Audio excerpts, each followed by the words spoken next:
Hello बच्चों, welcome to my YouTube channel happiness coaching centre में आपका स्वागत है। बच्चों, आज हम बात करेंगे कक्षा 6 गणित सीखे गणित पार्ट 2 पूर्ण संख्याएं। बच्चों, पहले हम इसका बेसिक समझेंगे, उसके बाद हम इसके एक्सरसाइज क्वेश्चन कराएंगे। तो बच्चों चलिए समझते हैं पहले इसका बेसिक। बच्चों, सबसे पहले समझेंगे कि पूर्ण संख्याएं। हम यहाँ पूर्ण संख्या पढ़ने की हमको जरूरत ही क्यों पड़ी।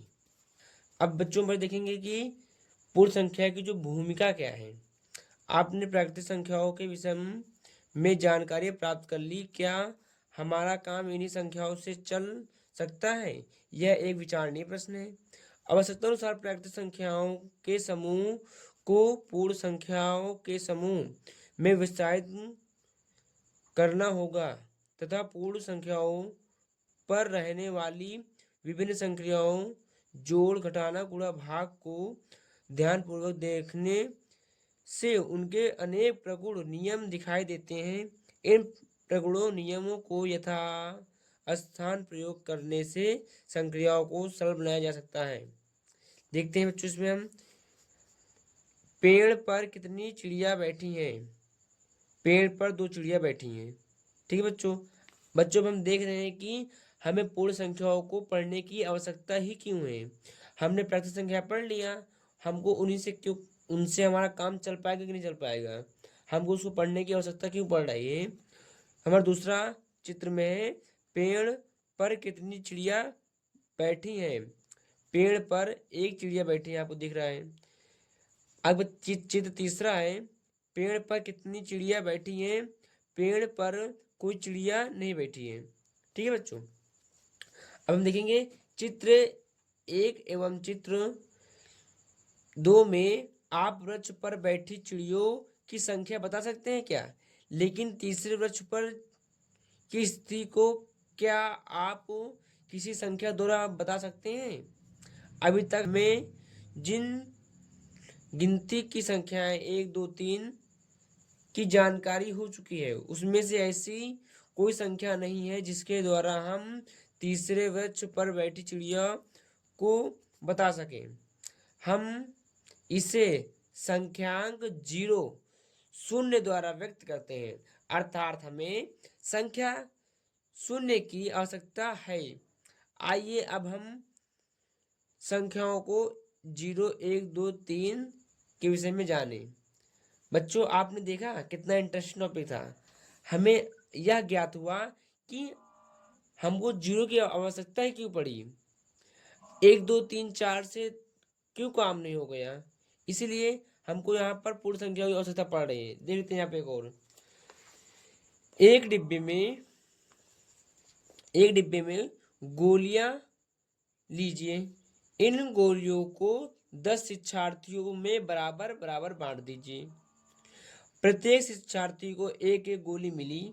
डिब्बे में गोलियां बची।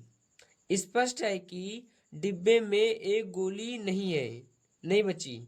डिब्बे में बची हुई अर्थात शेष गोलियां की संख्या क्या है? शून्य होगी। जब हम 0 को भी प्राकृतिक संख्याओं के साथ में सम्मिलित कर लेते हैं तो उससे हम क्या कहते हैं? पूर्ण संख्या कहलाती है। ठीक बच्चों। आइए इस प्रकार देखते हैं। 0, 1, 2, 3, 4 पूर्ण संख्याएं।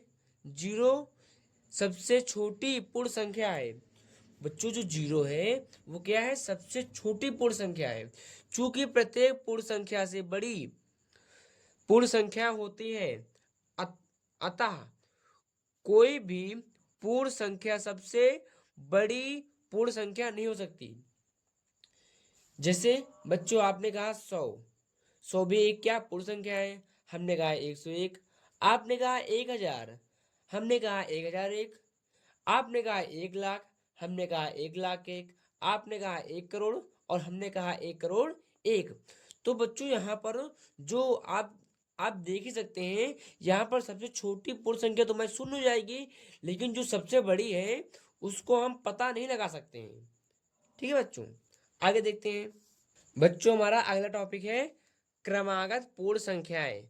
अब बच्चों, जो ये क्रमागत पूर्ण संख्या क्या होती हैं? क्रमागत का मतलब होता है क्रम के अनुसार। जैसे यहाँ पर निम्नलिखित संख्याओं के प्रत्येक समूह पर ध्यान दीजिए। यहाँ 2 3 4 एक समूह है, 7 8 9 एक समूह है, और 15 17 20 एक समूह है। तो बच्चों यहाँ पर जो 2 3 4 ये क्या है, एक क्रमागत समूह है। 7 8 9 ये भी क्या है, एक क्रमागत समूह है। लेकिन जो 15 17 20 है, यह एक क्रमागत समूह नहीं है। अब बच्चों आप कैसे पता करेंगे कि वह क्रमागत समूह है कि नहीं? यहाँ पर हम यहाँ पर अनुवर्ती और पूर्ववर्ती देखेंगे।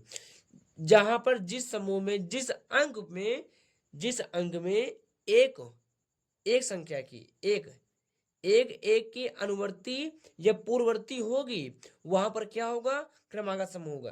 देखते हैं यहाँ पर प्रथम और द्वितीय समूह की संख्याओं बाएं दाएं क्रमशः एक एक के अंतर से बढ़ रही हैं। कैसे?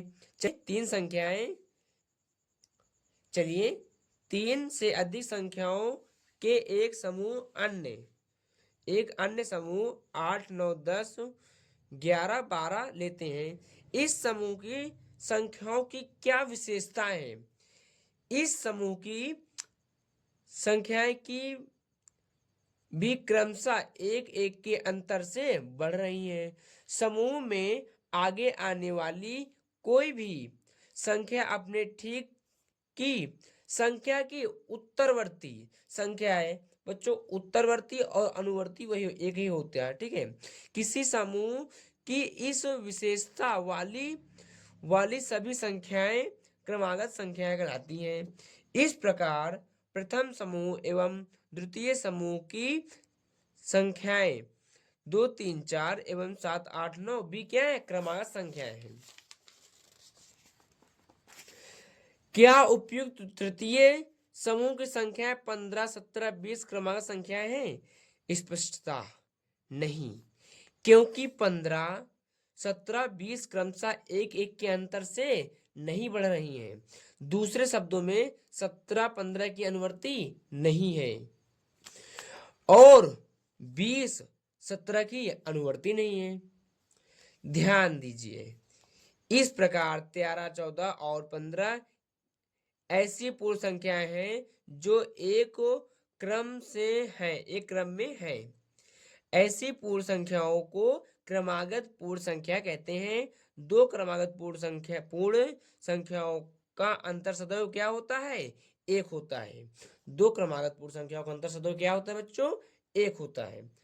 अब बच्चों हमारे सामने एक प्रयास कीजिए, प्रश्न है, तीन क्रमागत पूर्ण संख्याओं में पहली और तीसरी संख्याओं के योगफल का आधा बीच की संख्या होती है। तीन क्रमागत संख्याएं 3 4 और 5 लीजिए और पहली संख्या और तीसरी संख्या जोड़िए, योगफल का आधा कीजिए, उत्तर बीच वाली संख्या की तुलना कीजिए। बच्चों चलिए इसको हम करते हैं। कह रहा है कि तीन क्रमागत पूर्ण संख्याओं में पहली और तीसरी संख्याओं का योगफल कीजिए। हम यहाँ पर 3 और 5 का योगफल करते हैं। 3 और 5 का योगफल कितना आया, 8 आया, ठीक है बच्चों। उसके बाद योगफल का आधा बीच की संख्या होती है, इसका हम आधा करेंगे, आधा मतलब 2 से भाग कर देंगे, तो कितना आया, 4 आया। 3 बीच की संख्या होती है। तीन क्रमागत संख्याएं 3 4 और 5 लीजिए और पहली और तीसरी संख्या जोड़िए, योगफल का आधा कीजिए, उत्तर की बीच वाली संख्या की तुलना कीजिए। अब जो हमारे यहाँ क्रमागत संख्या आ गई हैं, ये क्या होगी, 4 से पहले क्या आता है, 3 आता है, और 4 के बाद क्या आता है, 5। ये हमारी क्या हो गई, क्रमागत संख्या हो गई। हम लोग एक उदाहरण देखते हैं। यहाँ पर लिखा है तीन क्रमागत पूर्ण संख्याओं में पहली और तीसरी का योगफल कितना है, 40 है। अब बच्चों को यहाँ पर पहली और तीसरी का योगफल कितना दे रखा है, 40 दे रखा है। संख्या ज्ञात करना है हमको, तो बच्चों हम क्या करेंगे, उसी तरह पहली और तीसरी के योगफल कितना है, 40 है। अब हम क्या करेंगे, उसका आधा कर देंगे। इसलिए पहली और तीसरी संख्या का योगफल का आधा, 40 का आधा कितना होता है, 20 होता है, 20 लिख देंगे। 20 संख्या क्या निकली हमारी, 20 निकल गई, ठीक है बच्चों। अभी अतः 20 में क्या, 20 में तो बीच में 20 होगा, उससे पहले 19 लिख देंगे और उसके बाद में 21 लिख देंगे। ये हमारी क्या निकल गई, तीन क्रमागत संख्या निकल आई, ठीक है बच्चों। चलिए हम देखते हैं इसका अभ्यास का 2A। बच्चों इसके लिए हम अपने व्हाइट बोर्ड पर चलेंगे। बच्चों अब हम अभ्यास प्रश्न करेंगे 2 का A का 1 नंबर है, सबसे छोटी पूर्ण संख्या बताइए। तो बच्चों हमने आपको बताया था सबसे छोटी पूर्ण संख्या क्या होती है, सबसे छोटी पूर्ण संख्या क्या होती है, 0 होती है। ठीक बच्चों, आपका दूसरा सवाल है संख्या रेखा पर निम्नलिखित को प्रदर्शित कीजिए।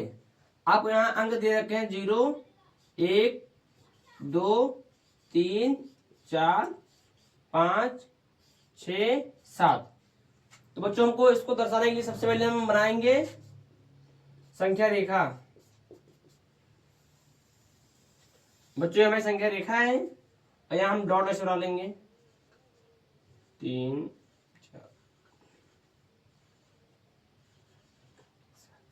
अब बच्चों 0 यहाँ पे रखेंगे 0, 1, 2, 3, 4, 5, 6, 7। बस बच्चों ये हमारा आंसर हो गया।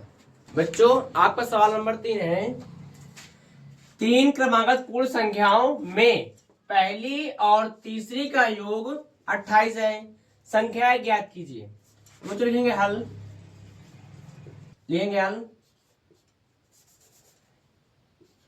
लिखेंगे पहली और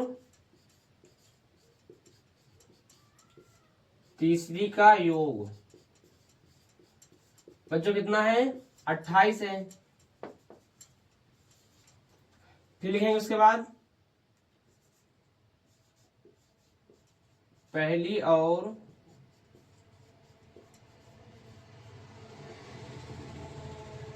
तीसरी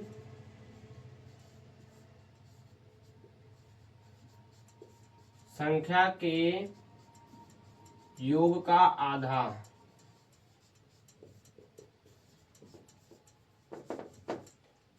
बच्चों जब इसका आधा करेंगे तो 2 से भाग करेंगे तो कितना हो जाएगा, 14। लिखेंगे संख्या, संख्या में कितनी हुई, बीच की संख्या। बच्चों लिखेंगे बीच की 14, बीच की संख्या।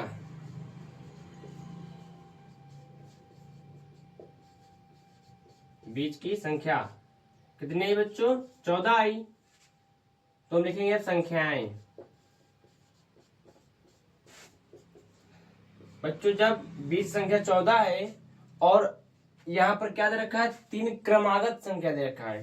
तो बच्चों क्रमागत मतलब जब ये बीच संख्या है तो इससे पहले क्या आएगा, यहाँ पर 13 होगा और इसके बाद 15 होगा। ये हमारी क्या संख्या हो जाएंगी और ये हमारा क्या आंसर।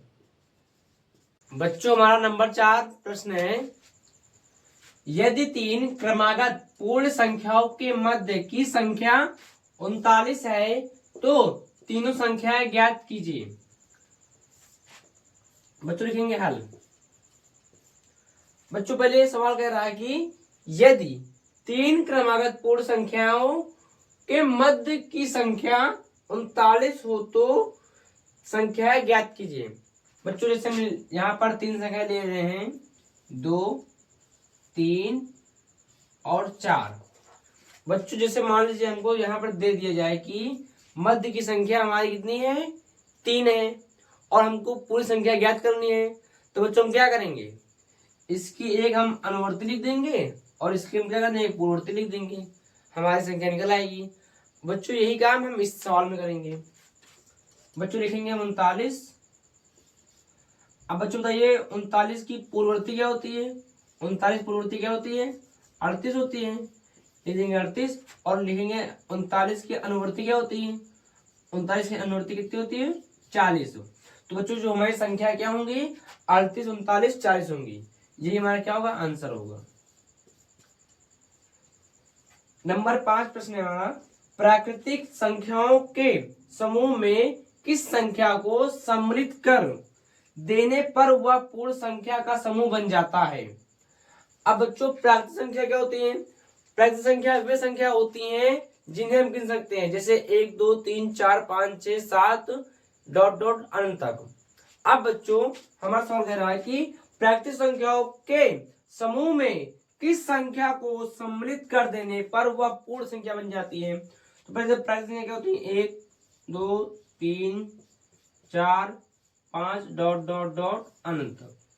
ठीक बच्चों, बच्चों जैसे हम यहाँ पर जीरो को हम सम्मिलित कर दें, यहाँ पर हम जीरो को सम्मिलित कर दें तो जो हमारी संख्या क्या हो जाएगी, हमारी संख्या पूर्ण संख्या बन जाएगी। तो जो हम लिख देंगे यहाँ पर जीरो को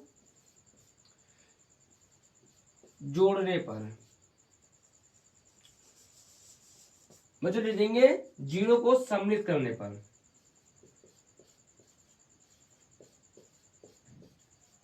सम्मिलित करने पर